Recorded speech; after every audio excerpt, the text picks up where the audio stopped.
तो चलिए बेटा, तो जैसे कि मैंने आपसे कहा कि मैं पहला पार्ट ध्यान से दे रहा हूँ, इतना रीजन मोशन ऑफ प्लेन में है, बाकी का रीजन लॉज ऑफ मोशन में है। तो जब आप इतने रीजन के टॉपिक सॉल्व करने की कोशिश करेंगे एमसीक्यू, तो आपके पास जो मोशन ऑफ प्लेन का मॉड्यूल है उसमें इसके आपको मिल जाएंगे, है ना। और ये यहाँ से लेकर यहाँ तक का जो है आपको पार्ट जो इस पे जो बेस्ड न्यूमेरिकल्स एमसीक्यू जो रहेंगे वो आपको लॉज ऑफ मोशन के मॉड्यूल में मिलेंगे। Let's start. First of all हम लोग इसके जो इंट्रोडक्टरी पार्ट है वहां से जाएंगे। 6.1 इंट्रोडक्शन, ये एक हफ्ते में कंप्लीट करना है हमको ये चैप्टर इंट्रोडक्शन। इसमें हम लोग सबसे पहला पार्ट जो पढ़ने वाले हैं that is what is circular motion. Circular motion क्या है हम बोले, काम करिए स्लाइड चलते। सबसे पहला पार्ट जो हम पढ़ने वाले हैं that is what is circular motion. Okay, तो हम इसे इस तरह से डिफाइन करते हैं, motion of a particle along the circumference of a circle is called as circular motion। जैसे बेटा एक बात बताइए मुझे, ये जो पंखा है ये कौन सा मोशन परफॉर्म कर रहा है? सर्कुलर मोशन कर रहा है। ये पंखा सर्कुलर मोशन परफॉर्म कर रहा है तो आप गलत कह रहे हैं, ये रोटेशनल मोशन परफॉर्म कर रहा है। जो पंखा है वो रोटेशनल मोशन परफॉर्म कर रहा है। हाँ, पंखे के जो ब्लेड्स हैं वो सर्कुलर मोशन परफॉर्म कर रहे हैं। रोटेशनल क्या होता है, देखो एक लाइन होती है जिसे एक्सिस कहते हैं, एक लाइन होती है, इमेजिनरी लाइन होती है, रियल में दिखाई नहीं देती, हम इमेजिन करके चलते हैं। एक लाइन होती है जिसे एक्सिस कहा जाता है और उसके अतराफ आप गोल गोल घूमते हैं, उसके अतराफ आप क्या करते हैं, गोल गोल घूमते हैं। तो हम लोग देखते हैं कि अगर वो एक्सिस बॉडी के बाहर है, अगर वो एक्सिस बॉडी के बाहर है तो हम कहते हैं कि वो बॉडी सर्कुलर मोशन को फॉर्म करती है। और वही एक्सिस अगर बॉडी के अंदर आ जाती है तो हम लोग कहते हैं वो क्या कर रही है, रोटेशनल मोशन। जैसे फॉर एग्जाम्पल थोड़ी देर के लिए ये ब्लू पेन को एक्सिस मान लीजिए, तो ये बॉडी इस तरह से सर्कुलर मोशन को फॉर्म कर रही है। हालांकि अगर देखा जाए तो ये बॉडी एक्चुअल में सर्कुलर मोशन के साथ साथ रोटेशनल मोशन को फॉर्म कर रही है। वो कैसे सोचना जरा आपने बात, ठीक है। तो ये सर्कुलर मोशन को फॉर्म कर रही है। और अगर मैं इसको ऐसा करूं तो ये सर्कुलर मोशन हुआ क्या? नहीं, अब ये क्या हो गया, रोटेशन। तुमने नोटिस किया ये एक्सिस ऑफ रोटेशन कहां से जा रही है, बॉडी के पास से जा रही है, ऊपर से जा रही है, बॉडी के अंदर से जा रही है, तो ये होता है रोटेशन मोशन। तो जैसे कि इसने कहा है कि जब भी कोई पार्टिकल है ना सर्कमफरेंस ऑफ अ सर्कल के साथ साथ चलता है तो उसको हम लोग क्या कहते हैं, सर्कुलर मोशन कहते हैं। सर्कुलर मोशन के दो टाइप्स है सर्कुलर मोशन। एक है आपका uniform circular motion, uniform circular motion, जिसे हम लोग शॉर्ट में यूसीएम कहते हैं, यूनिफॉर्म सर्कुलर मोशन। ये एक टाइप है, ओके, है ना। अब ये है क्या, motion of a particle along the circumference of a circle with constant linear speed is called as uniform circular motion. इसे हम लोग क्या कहते हैं बेटा, uniform circular motion. Motion of a particle along the circumference of a circle with constant linear speed, यानी इसकी speed कैसी रहेगी बेटा, कांस्टेंट रहेगी। तो ऐसा अगर कोई मोशन हो रहा है किसी पार्टिकल का तो हम लोग कहते हैं उसे यूनिफॉर्म सर्कुलर मोशन। जैसे मिसाल के तौर पे अगर मैं किसी घड़ी जो अपनी एनालॉग क्लॉक होती है, डिजिटल नहीं एनालॉग, इसमें कांटे रहते जो घर में लगे रहते।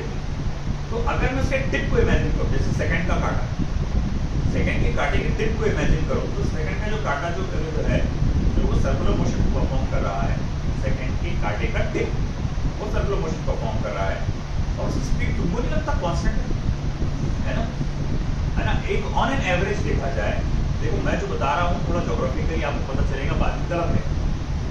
अर्थ जो है हमारे सन के तरफ सर्कुलर मोशन परफॉर्म करता है। एक्चुअली ये कॉन्सेप्ट गलत हो जाता है, आपने केप्लर्स लॉ पढ़े होंगे, उसको इलिप्टिकल मोशन कहा जाता है, बट एक थोड़ा हम लोग ब्रॉड वे में पढ़ने के लिए, एकदम बोलते हैं ना मोटा माटी पढ़ने के लिए हम लोग उसको क्या बोलते हैं, सर्कुलर मोशन बोलते हैं।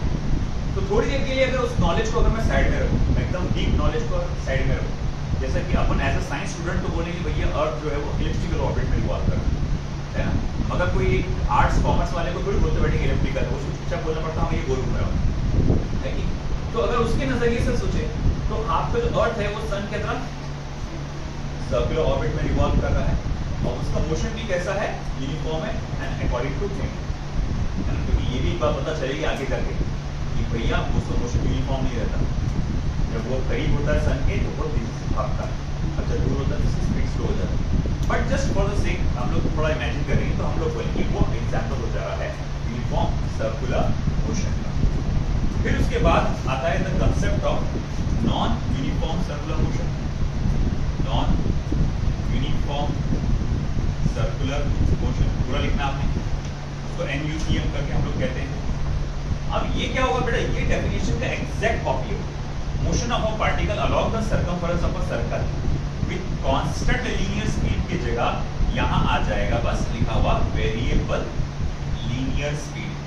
वेरिएबल मतलब क्या है, बदलता हुआ, है ना? जैसे पंखा, अभी फिलहाल ये बेस्ट एग्जांपल देखा है, तो पंखे के ब्लेड्स जो है अभी फिलहाल यूनिफॉर्म सर्कुलर मोशन परफॉर्म कर रहे हैं, लगातार उनकी जो कांस्टेंट स्पीड है वो कैसी है, कांस्टेंट है। अगर मैं ये पंखे को बंद करूं तो तुमको नहीं लगता ये जब स्पीड धीरे धीरे कम हो रही होगी, या जब आप पंखे को ऑन करते हैं तो उसके ब्लेड्स की स्पीड धीरे धीरे क्या हो रही होती है, बढ़ रही होती है, तो वो हो जाता है आपका नॉन यूनिफॉर्म सर्कुलर मोशन। तो आप ये डेफिनेशन लिखेंगे, एग्जैक्ट लिखना, बस ये कांस्टेंट के जगह आपको यहाँ डालना है वर्ड वेरिएबल और उस चीज को एज इट इज लिख देना है। लेकिन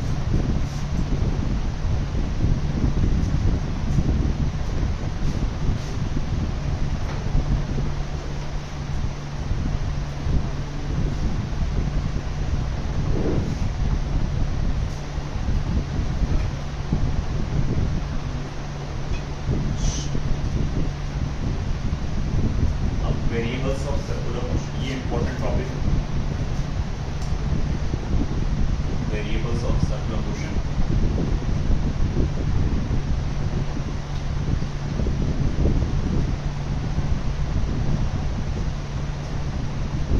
रेडियस वेक्टर,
और एक आखिरी इसमें आएगा relation between linear acceleration and angular acceleration.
जब आप कोई पार्टिकल सर्कुलर मोशन परफॉर्म करता है, मान लो वो पार्टिकल एंटी क्लॉकवाइज डायरेक्शन में सर्कुलर मोशन परफॉर्म करता है, तो इसकी जो लीनियर वेलोसिटी होती है वो हमेशा टेंजेंशियली आउटवर्ड्स होती है।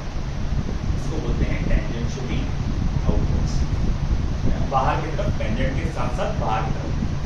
तो देखिए बात बताइए, इमेजिन करो कि पत्थर है, उसको धागे से बांधे करके उसे गोल गोल गोल गोल गोल घुमा रहे हैं। इस पोजीशन पे अगर वो धागा टूट जाए तो वो क्या लगता है, पत्थर अभी भी गोल घूमेगा, ऐसे घूमते घूमते घूमते घूमते नीचे गिरेगा नहीं, तो क्या होगा, सीधा भाग जाएगा। मतलब पत्थर के टेंडेंसी क्या थी इस पोजीशन पे, वो आगे जाना चाहता था, वो लीनियर वेलोसिटी का डायरेक्शन उसका उस तरफ था, लीनियर डिस्प्लेसमेंट और लीनियर वेलोसिटी दोनों का, लीनियर डिस्प्लेसमेंट और लीनियर वेलोसिटी दोनों का डायरेक्शन उस तरफ था। वो तो बाद में धागे ने अंदर खींचा था। अगर धागा नहीं होता, धागा अगर अंदर नहीं खींचता तो ये पत्थर कहां जाता था, सीधा टेंजेंशियली आउटवर्ड है। तो कभी भी वर्ड आप वेलोसिटी इस्तेमाल नहीं कर सकते है? मगर आपको वर्ड वेलोसिटी बहुत प्यार है, तो ये वर्ड बोलने में बड़ा मजा आता है, मेरे को तो इस्तेमाल करना ही चाहिए। अब कैसा, ठीक है, अगर आप वर्ड वेलोसिटी इस्तेमाल करना ही चाहते हैं तो फिर डेफिनेशन को ऐसा बोलना पड़ेगा, motion of a particle along the circumference of a circle with constant magnitude of linear velocity, constant magnitude of linear velocity। समझाइए, इसमें एमसीक्यूज आ सकते हैं, ध्यान देना है। अब जैसे कि आप अगला देख रहे हैं बेटा, यहाँ पर एक लंबी लिस्ट आपके सामने आएंगे, तो छोटा सा एक टॉपिक दिखने में वेरिएबल्स ऑफ सर्कुलर मोशन, तो कुल मिला के 9 टॉपिक निकलते ये यहाँ तक पूरा आपका मोशन का प्ले हो जाएगा। देख सकते हैं जैसा radius vector, distance and displacement, है ना, angular displacement, angular velocity, relation between linear velocity and angular velocity, changing velocity, period, frequency of revolution, angular acceleration और relation between linear acceleration and angular acceleration. चलिए one by one उनको discuss करते हैं कि क्या चीज है। फर्स्ट ऑफ ऑल मेरे सामने जो सबसे पहला आ रहा है 6.2.1, इसका नाम है रेडियस वेक्टर, और जिसको हम लोग सिंबलाइज करते हैं एज वेक्टर आर। ओके, नाम से ही पता चल रहा है ये रेडियस है और साथ ही साथ वो डायरेक्शन भी बता रहा है ना। तो रेडियस वेक्टर को हम डिफाइन कैसे करते हैं, a vector drawn from centre of the circle to the position of the particle is called as radius vector. A vector drawn from center of the circle to the position of the particle is called as radius vector. ये हमारा क्या होता है बेटा, radius vector. जैसे मिसाल के तौर पे मैं एक कोऑर्डिनेट सिस्टम इमेजिन कर लेता हूँ, और मैं इस इमेजिन करता हूँ इस कोऑर्डिनेट सिस्टम में with origin as a center, मान लो एक पार्टिकल है जो सर्कुलर मोशन परफॉर्म कर रहा है।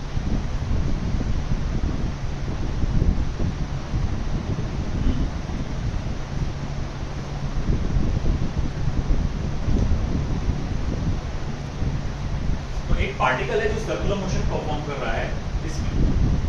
अगर पार्टिकल फिलहाल यहाँ पर पॉइंट P पर है ना, मान लो ये 2 मीटर है, मैं बोलूंगा ठीक है ये रेडियस कितना हुआ, तो बोले 2 मीटर हुआ। मगर रेडियस वेक्टर क्या होगा, वेक्टर r, तो आप क्या बोलेंगे 2i कैप। वहीं अगर वो यहाँ हुआ तो आप क्या बोलेंगे vector r is equal to 2j cap. तो हम लोग ने क्या देखा बेटा यहाँ पे कि यहाँ पर रेडियस वेक्टर क्या करता है, पार्टिकल का पोजीशन भी बताता है, साथ ही साथ डायरेक्शन भी बताता है। वो बताता है सेंटर से वो पार्टिकल जो सर्कुलर मोशन परफॉर्म कर रहा है वो कितनी दूर है, और साथ ही साथ उसका डायरेक्शन क्या है। अभी वो आई कैप डायरेक्शन की तरफ है, फिर वो जे कैप की तरफ है, माइनस आई कैप की तरफ है ना, इस तरह से। तो रेडियस वेक्टर के बारे में कुछ पॉइंट्स हमको ध्यान में रखना है। पहला point, it is a vector quantity. It is a vector quantity directed radially outwards, directed radially outwards, है ना।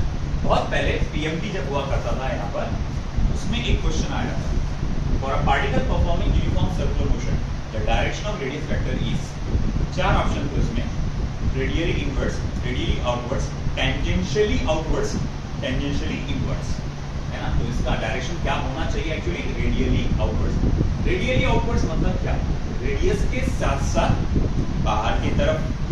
अगर किसी का डायरेक्शन ऐसा हो, देख लो इधर, किसी का डायरेक्शन ऐसा हो रेडियस के साथ साथ अंदर की तरफ, तो उसको हम लोग कहते हैं रेडियली इनवर्स। आपको कुछ आगे जाके कुछ चीजें मिलेगी ऐसी जिसकी डायरेक्शन रेडियली इनवर्स होगी। अगर किसी का डायरेक्शन ऐसा हो तो इसे क्या बोलते हैं, टेंजेंशियली आउटवर्ड्स। किसी का डायरेक्शन अगर ऐसा हो तो उसे क्या कहता है, टेंजेंशियली इनवर्स। आई बस समझ में आपको। तो ये एक वेक्टर क्वांटिटी है जिसका डायरेक्शन होता है रेडियली आउटवर्ड्स, ठीक है। नो टू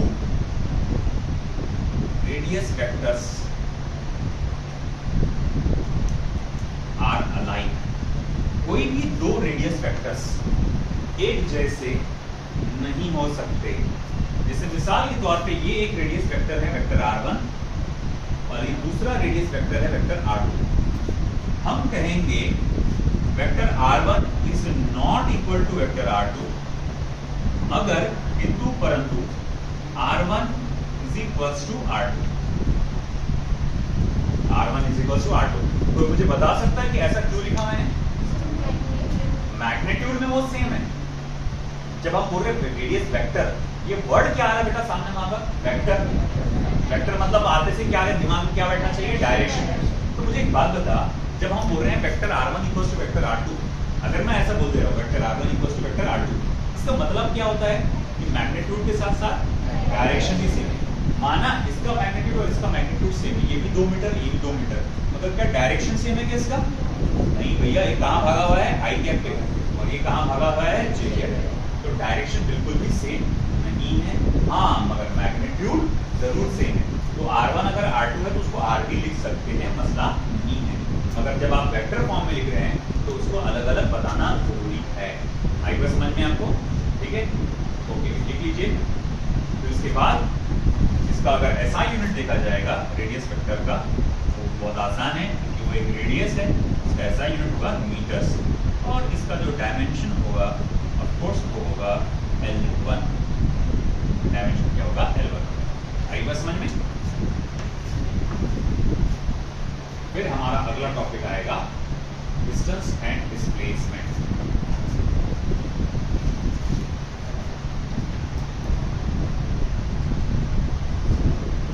हाँ ये हुआ नहीं, तो याद आओ क्या करें।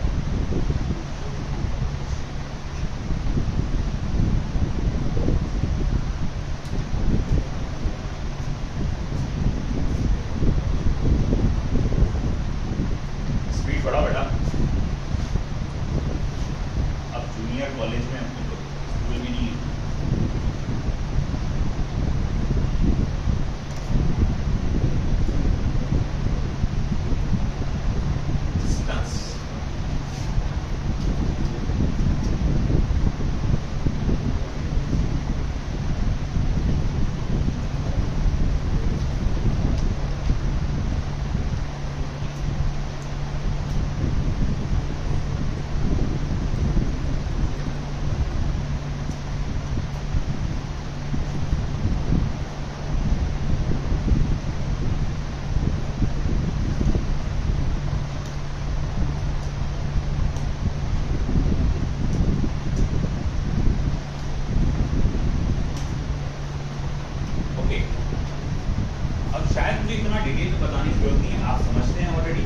डिस्टेंस डिस्प्लेसमेंट में फर्क क्या होता है ना। हम लोग ने ये चीज पढ़ चुके हैं ऑलरेडी। कहां पर?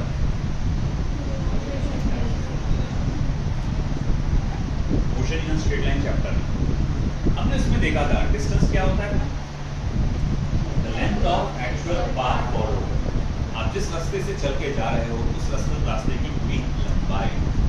तो अगर मेरा कोई पार्टिकल है जो सर्कुलर मोशन परफॉर्म कर रहा है एंटी क्लॉकवाइज डायरेक्शन में, तो ये जो आर्क लेंथ होगा, ये आर्क की जो लंबाई होगी वो हमारा क्या होगा बेटा? डिस्टेंस होगा। और यहां एक चीज लिखूंगा, when a particle is performing, when a particle is performing circular motion, जब कोई पार्टिकल सर्कुलर मोशन परफॉर्म कर रहा है, द एक्चुअल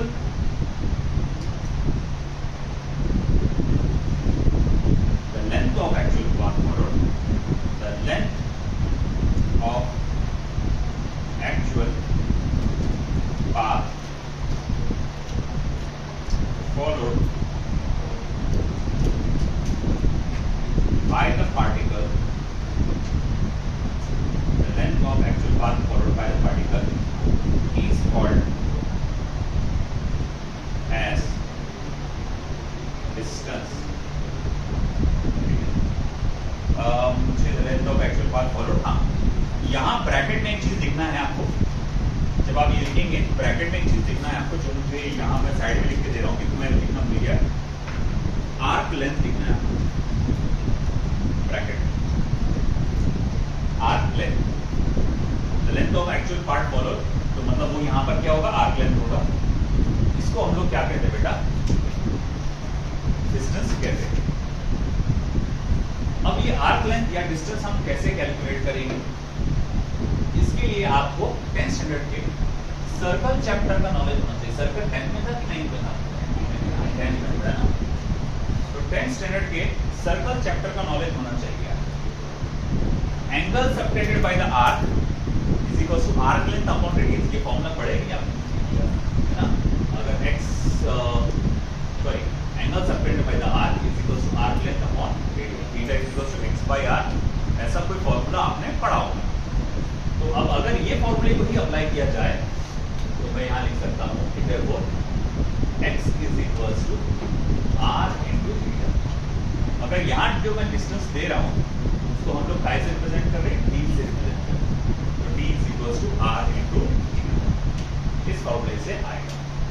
और जैसे आपको मालूम है कि ये एक scalar quantity, it is a scalar quantity, it is a scalar quantity. ठीक है बेटा, ये रेडियस वेक्टर हुआ क्या आपका? तो फास्ट लिखो, एक मिनट रुकता हूँ बस मैं।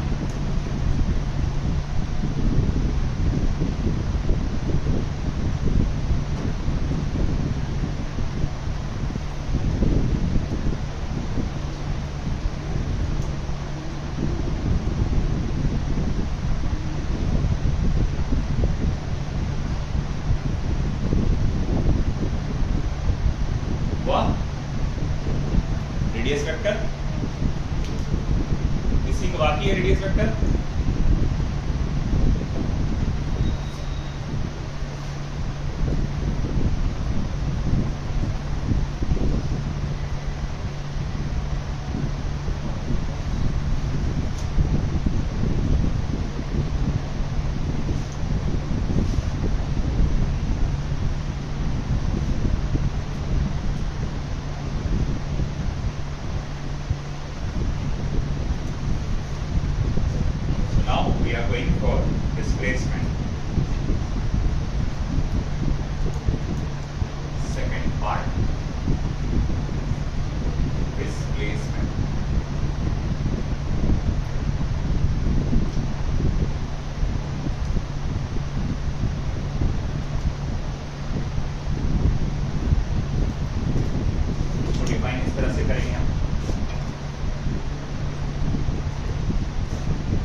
particle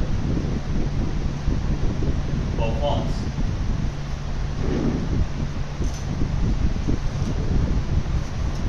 circular motion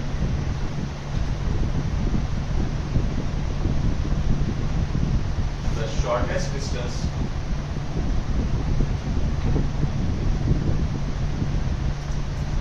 between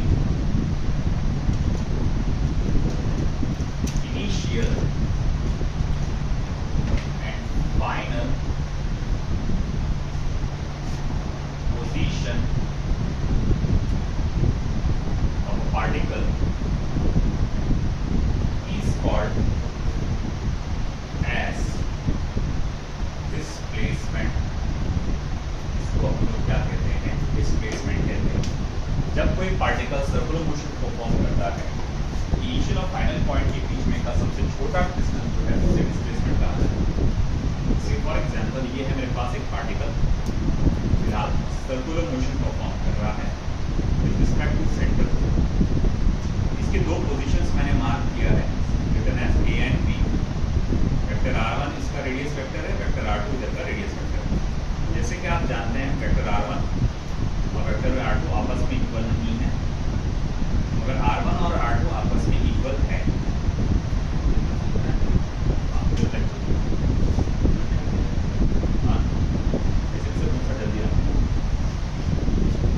के बीच का एंगल क्या है? थीटा है बेटा।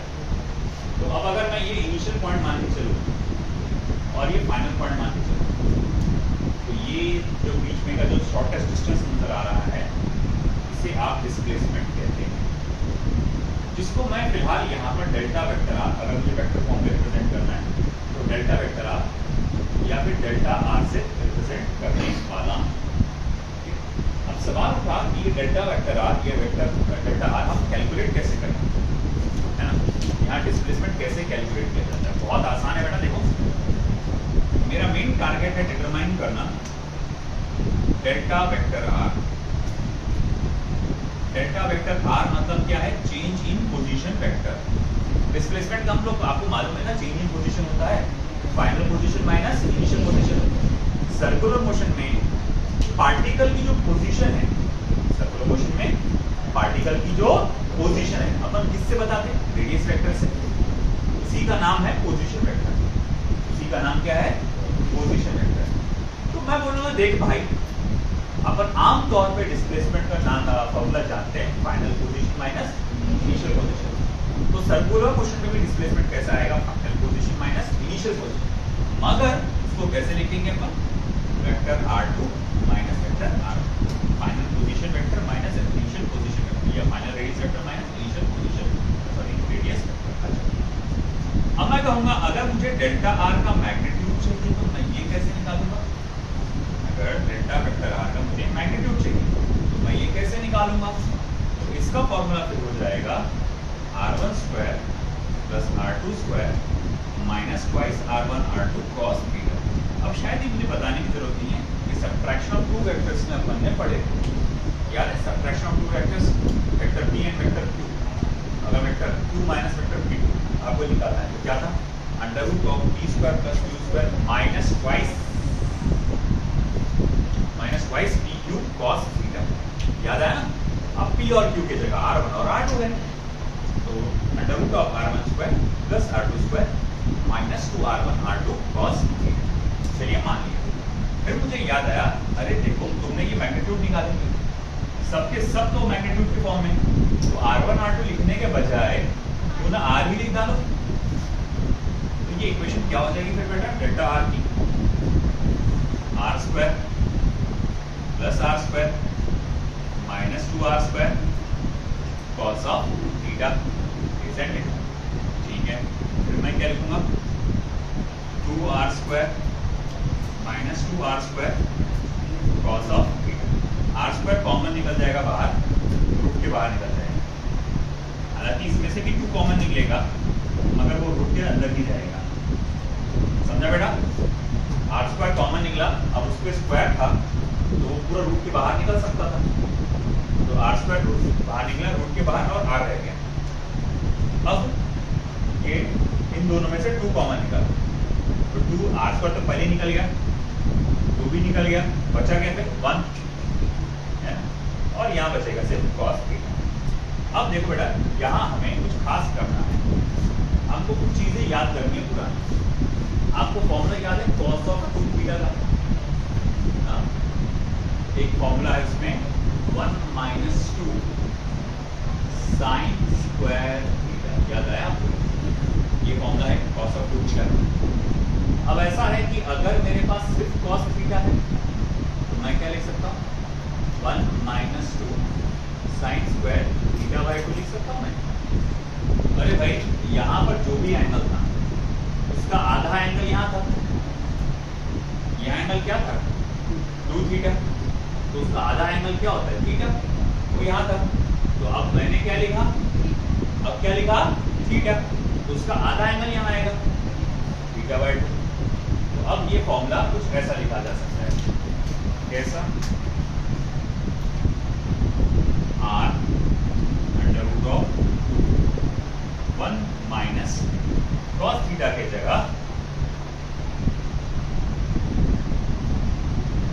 1 minus 2 sine square theta by 2, ये इस तरह से लिखा जा सकता है। ये ब्रैकेट को इंक्लूड करना पड़ेगा, ओके। इस तरह से ब्रैकेट में डालना मत भूलना, नहीं तो भैया गड़बड़ हो जाएगी। ओके, फिर देखो आगे फिर सिचुएशन ऐसी आएगी कि जैसे ही मैं ब्रैकेट को ओपन करूंगा delta R is equal to under root of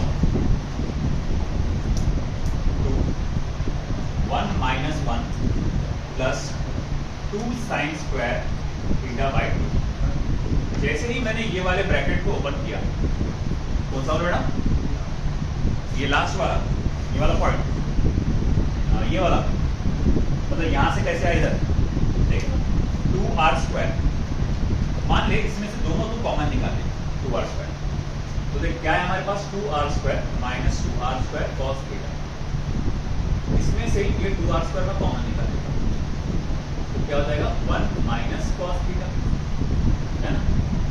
अब ये रूट में ना, तो r स्क्वायर रूट के बाहर निकल सकता, और अगर r स्क्वायर रूट के बाहर निकलेगा तो क्या बन के निकलेगा r, बच गया क्या फिर 2, तो r स्क्वायर तो बाहर निकल गया, बच गया क्या 2, इस तरह से। फिर ये समझ में आएगा, देखिए 1 माइनस cos थीटा। अब ट्रिग्नोमेट्री पढ़ाया मैंने तुमको, ट्रिग्नोमेट्री मैंने cos 2 थीटा का फॉर्मूला दिखाया था तुमको, cos 2 theta is equal to 1 minus 2 sine square theta. cos 2 theta का फॉर्मूला है 1 माइनस 2 साइन स्क्वायर थीटा। अब ऐसा है कि मैं इसको इस इक्वेशन को गौर से ऑब्जर्व करूं, यहाँ पर जब एंगल 2 थीटा था, यहाँ एंगल सिर्फ क्या था थीटा, और जब एंगल यहाँ थीटा होगा तो उसका आधा क्या आएगा थीटा बाई 2। तो बस मैंने वही किया यहाँ पर, cos देखिए 2 जैसे कि वैसे, ये स्क्वायर ब्रैकेट राउंड ब्रैकेट को स्क्वायर ब्रैकेट बना दिया, 1 माइनस जैसे कि वैसे। अब इस cos थीटा के जगह ये पूरी वैल्यू डाला 1 minus 2 sine square theta by 2। फिर चलो आगे क्या हो रहा है यहाँ पे, ये माइनस साइन अंदर मल्टीप्लाई होने वाला है, तो ये हो जाएगा -1 और ये हो जाएगा प्लस, है ना। तो अब ये यहाँ पर ऐसा हो जाएगा फिर under root of 1 minus 1 plus 2 sine square theta by 2, ये कट गया, ये कट गया, delta R is equal to under root of 2 2 सा 4 साइन स्क्वायर थीटा बाई 2। तो delta R is equal to 4 का स्क्वायर रूट होता है 2, साइन स्क्वायर का स्क्वायर रूट होता है साइन थीटा बाई 2। ये समझ में आया, 4 का स्क्वायर रूट क्या होता है 2, और साइन स्क्वायर थीटा बाई 2 का स्क्वायर रूट क्या होता है साइन थीटा बाई 2। तो यहाँ पर हमारा साइन थीटा बाई 2, तो ये हमारे पास एक्चुअली आ चुका है delta R, that is change in position vector का मैग्नीट्यूड या डिस्प्लेसमेंट का twice R sine theta by 2। ये फॉर्मूला याद रखना, twice R sine theta by 2। अब देखो आपको याद होगा आपने लिस्ट में एक टॉपिक लिखे थे अभी यहाँ पर वेरिएबल्स में, चेंज इन वेलोसिटी, है ना लिखा हुआ, मैं उसका आपको डायरेक्ट बताऊंगा। Change in velocity delta vector भी होता है, उसका भी सेम तरीके से सॉल्व करना पड़ता है। उसका भी सेम तरीके से सॉल्व करना पड़ता है। वहां पर under root of v1 square plus v2 square minus 2 v1 v2 cos theta आता है ना। फिर v1 और v2 अपन बोलते हैं ये तो इक्वल है, और जब वो इक्वल होगा तो जब सॉल्व करेंगे तो सिर्फ r के जगह v लिखकर सॉल्व होता है, और उसका फाइनल आंसर भी वही आता है। और r कहाँ चले गए, वही r कहाँ चले गए, उसका r बाहर निकाले थे इसको पाने, twice r sin theta by, तो वहां पर आएगा लिखा हुआ twice v sin theta by. आया समझ? उसमें सिर्फ इतना फर्क रहेगा, वहां ट्वाइस r की जगह क्या रहेगा, ट्वाइस v रहेगा, सेम फॉर्मूला रहेगा। मैं वहां पर डायरेक्ट जंप कर दूंगा जो चीज। वैसे ये नीचे का लिखना होगा कि आपको डिस्टेंस किसी का बाकी है?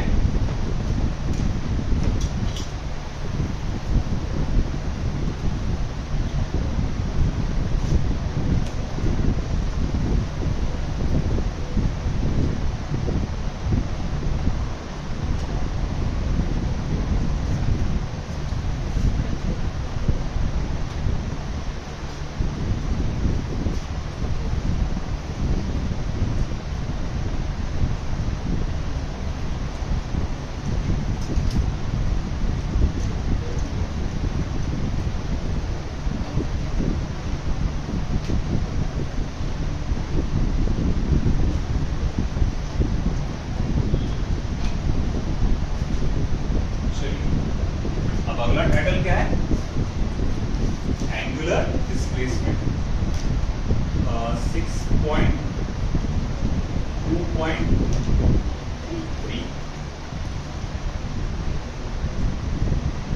Angular displacement.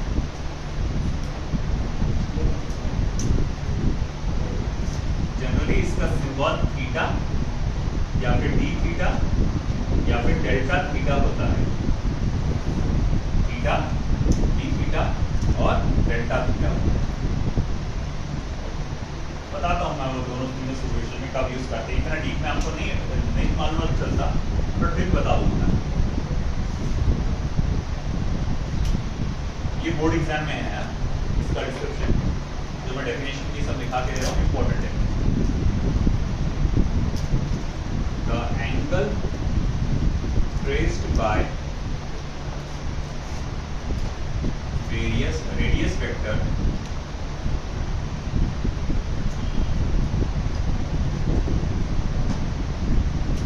in the given time interval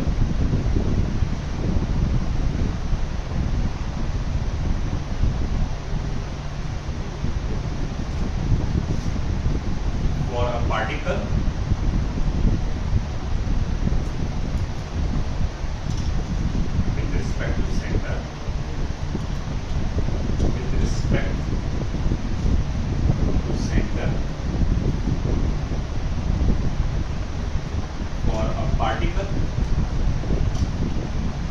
performing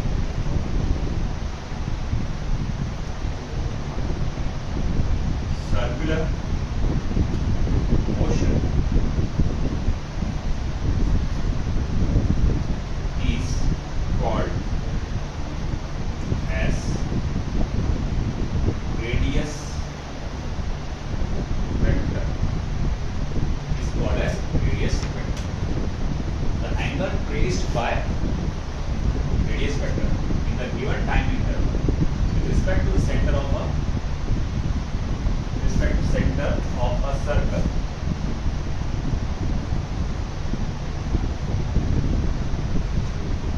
or a particle performing circular motion is called as radius vector.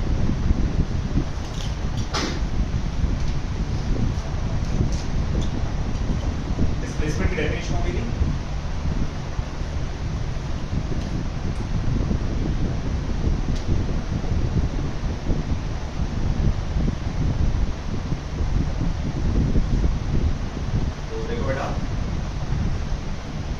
इसका मैं डायग्राम ऐसा बनाऊंगा, ये सेंटर ऑफ द सर्कल वो, इसके रिस्पेक्ट में एक पार्टिकल गोल गोल घूम रहा है, पार्टिकल की पोजीशन है ए से लेके बी तक, ये वेक्टर r1 है, ये वेक्टर r2 है। As you very well know, vector r1 is not equal vector R2, but R1 is equals to R2 is equals to R। जब पार्टिकल सर्कुलर मोशन परफॉर्म कर रहा है, A से लेकर B तक अगर आता है वो, उस दौरान इसके जो रेडियस वेक्टर ने कितना एंगल ट्रेस किया है ना, सिंपल सी बात है।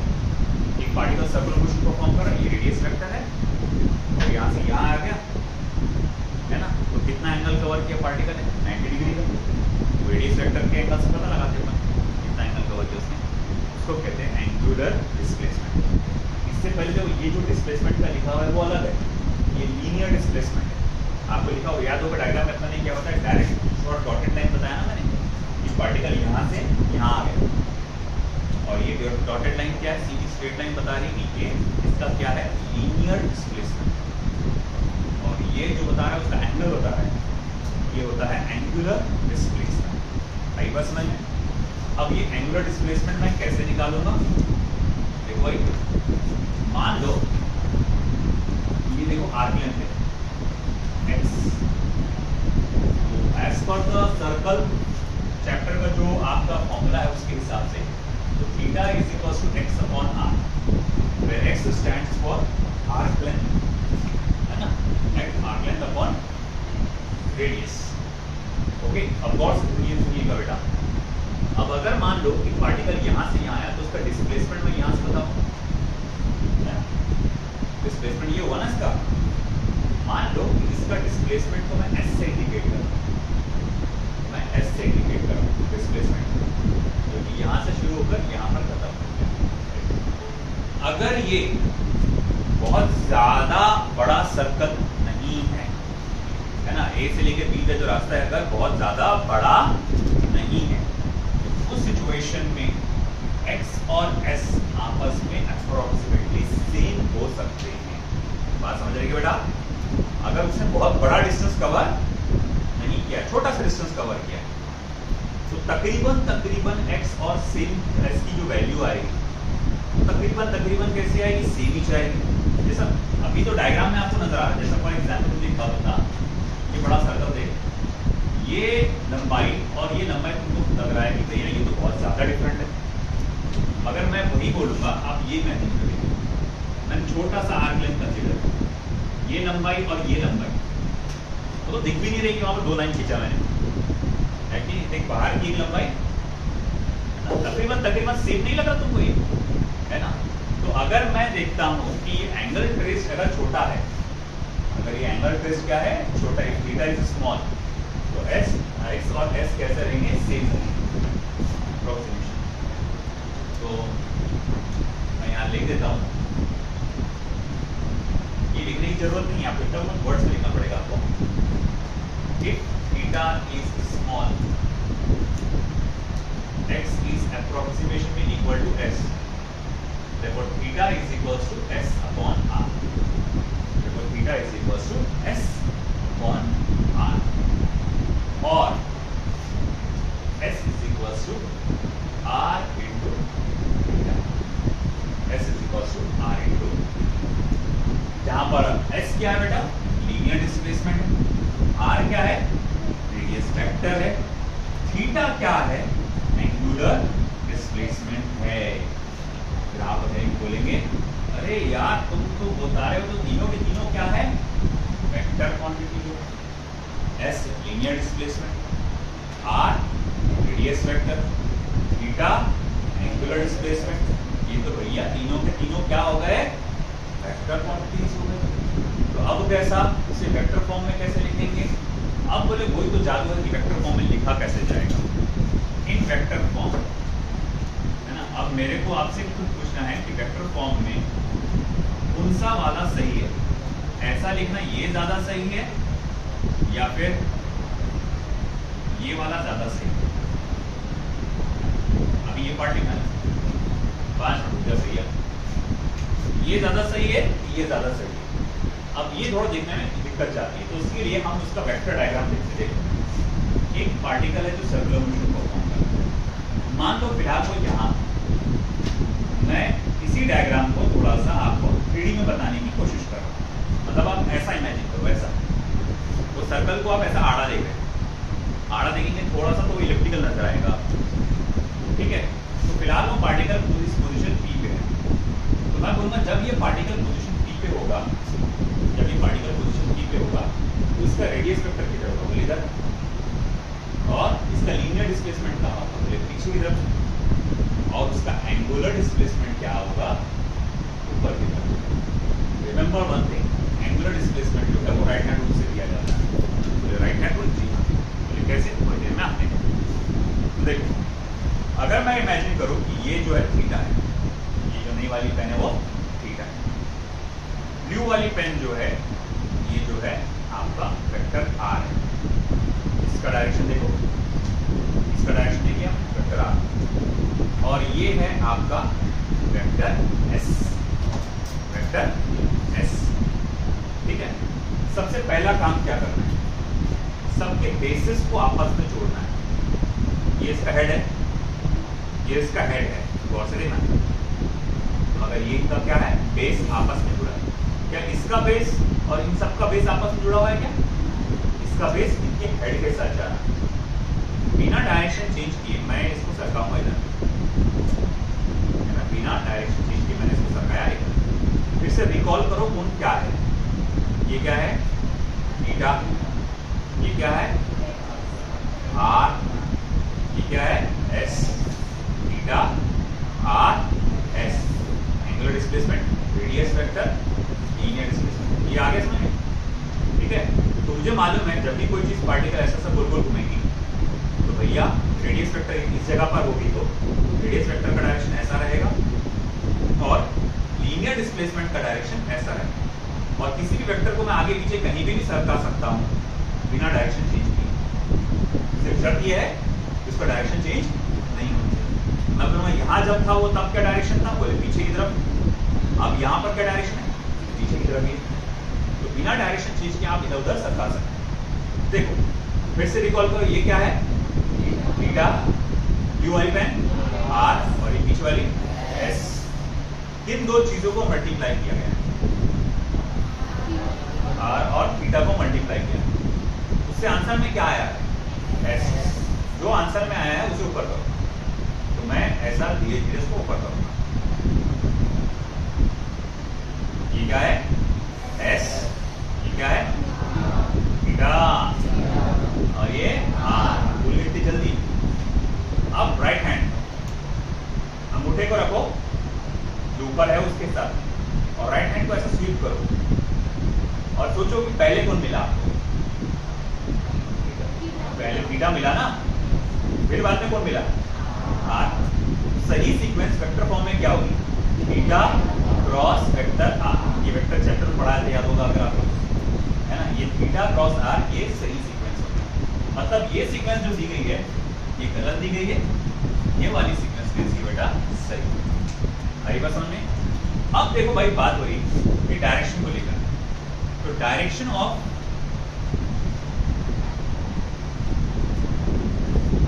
Theta is given by right hand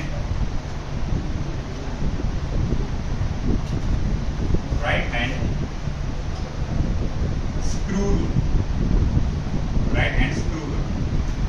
अच्छा एक बात करो, इमेजिन करो ये एक आपका स्क्रू है, मान लो मैंने आपको पेचकस दिया और मैंने कहा कि स्क्रू को मुझे उधर अंदर ढकेलना, हाथ से दबा के, हाथ, है ना, तो भैया अब मुझे इसको अंदर ढकेलना है, तो ये लो स्क्रू, सॉरी पेचकस, स्क्रू ड्राइवर जिसे कहते हैं।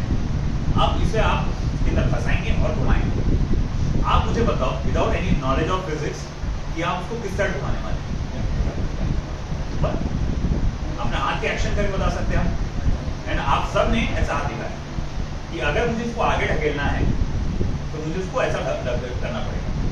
ये मानकर जब भी कोई पहली बार खोलता है ना, जब भी कोई पहली बार खोलता है तो उसको ऐसा खोलने की, सही आपको आदत पड़ी नहीं होगी, तो उसको ऐसा खोलने की कोशिश करता है, क्योंकि उसको सबको एक टेंडेंसी मालूम है, ह्यूमन टेंडेंसी, कोई भी चीज अगर ऐसा घूमेगी वो ऊपर की तरफ आएगी, तो वो उल्टा खोलने के बजाय उसको टाइट कर देता है पहली बार जब कोई खोलता है। अब वो मुझे आज तक समझ में नहीं आया इसके पीछे का क्या रीजन था कि इन्होंने राइट हैंड स्क्रू रूल को अपोज किया, इसको इसको उल्टी डायरेक्शन में खोलने पर ये खुलता है। मुझे अभी तक ये समझ में नहीं आया कि उन्होंने ऐसा क्यों किया, मगर दुनिया के अंदर मैं जितने भी चीज़ें देखा हूँ कि भैया स्क्रू रूल में ऐसा है कि जब भी आप स्क्रू को टाइट करते हैं तो भैया क्या होता है, आप देखते हैं क्या कि वो अंदर की तरफ जा रहा है, इधर ऐसा घुमाएंगे तो अंदर की तरफ जाएगा। तो भैया वही बात हो रही है कि अगर कोई पार्टिकल ऐसा सर्कुलर मोशन परफॉर्म कर रहा है ऐसा, मैं ये जानना चाहता हूँ कि उसकी एंगुलर डिस्प्लेसमेंट का डायरेक्शन क्या रहेगा। तो आप सीधा राइट हैंड को ऐसा मोड़ दो, राइट हैंड को आप इस तरह से मोड़िए।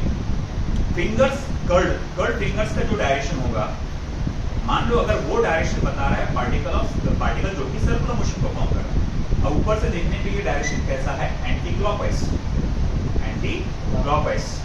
तो जो अंगूठा है ये बताएगा the direction of angular displacement. यानी कहना ये चाहता है कि अगर स्क्रू जैसी कोई चीज होगी और अगर आप इसको ऐसा घुमाओगे, स्क्रू जैसी कोई चीज होगी और आप उसको अगर ऐसा घुमाओगे तो वो ऊपर की तरफ जाएगा। आपने सब लोग ने एक उससे भी हिला हुआ पंखे से हिले होंगे ना, उसको ऐसा वो घुमाते ही मुड़ के जाता हो, लेकिन तो अब ऐसा है कि जब आप उसको सोचो, आप उसको ऐसा घुमा रहे ऐसा, और वो कहाँ जा रहा ऊपर। तुमने ये भी ट्राई करके देखिए उल्टा घुमा के, पक्के तौर पे किया होगा, वो नीचे आता, ऊपर नहीं आता, वो नीचे जाता। अगर आप यूं करेंगे ना वो उल्टा नीचे जाएगा, है ना। तो देखो हर चीज जो है स्क्रू फंक्शन जो होता है उसका बेसिक रूल क्या है, अगर कोई चीज ऐसा घूमेगी तो उसका नेट डिस्प्लेसमेंट किधर होगा, ऊपर की तरफ। तो इसी कारण से बस इनफ, अगर कोई पार्टिकल ऐसा ऐसा ऐसा घूम रहा है, उसके एंगुलर डिस्प्लेसमेंट का डायरेक्शन क्या रहेगा, ऊपर की तरफ। रेडियस वेक्टर और ये तो डायरेक्शन के बारे में पता चल गया एक डायग्राम से, वेक्टर डायग्राम से। अब इसके बाद इसका एसआई यूनिट, अब बेटा यहाँ गौर से देखना ही, एसआई यूनिट है इसका रेडियंस। ओवर स्मार्टनेस मत करो, इधर ध्यान रुक जाओगे। रेडियंस इसका क्या है बेटा, एसआई यूनिट है। और डायमेंशन क्या है, इसका डायमेंशन आएगा m0 l0 t0। It is a dimensionless quantity, है ना, ये एक डायमेंशनलेस क्वांटिटी है। इससे क्या पता चला बेटा, ऐसा जरूरी नहीं है कि अगर कोई चीज डायमेंशनलेस है तो उसका एसआई यूनिट भी नहीं रहेगा। कई सारी ऐसी चीजें जिनका एसआई यूनिट तो है मगर उनका डायमेंशन। कुछ साल पहले एक क्वेश्चन आया था उसमें कि भैया, उसमें स्टेटमेंट वाइज क्वेश्चन आया था नीट के अंदर कि एक कोई फिजिकल क्वांटिटी का क्या ऐसा हो सकता है कि उसका डायमेंशन है मगर यूनिट नहीं है। एक स्टेटमेंट ये दिया था, दूसरा एक और स्टेटमेंट था कि उसका यूनिट है मगर डायमेंशन नहीं है। उसने करेक्ट स्टेटमेंट को पहचानना था, तो वो ऑफकोर्स उसका सही था, उसका डायमेंशन सही यूनिट होगा मगर डायमेंशन। इस थीटा के बारे में पूछा था कि एंगुलर डिस्प्लेसमेंट का डायमेंशन है मगर यूनिट नहीं है, या it is a unitless and dimensionless quantity बोला था, और उसमें लिखा हुआ था कि has dimension but no unit. तीसरा ऑप्शन था कि has unit but no dimension. Of course इसमें से सही वाला तीसरे नंबर का था, has unit but no dimension. Okay, this is it for today, बाकी काम देखेंगे कल।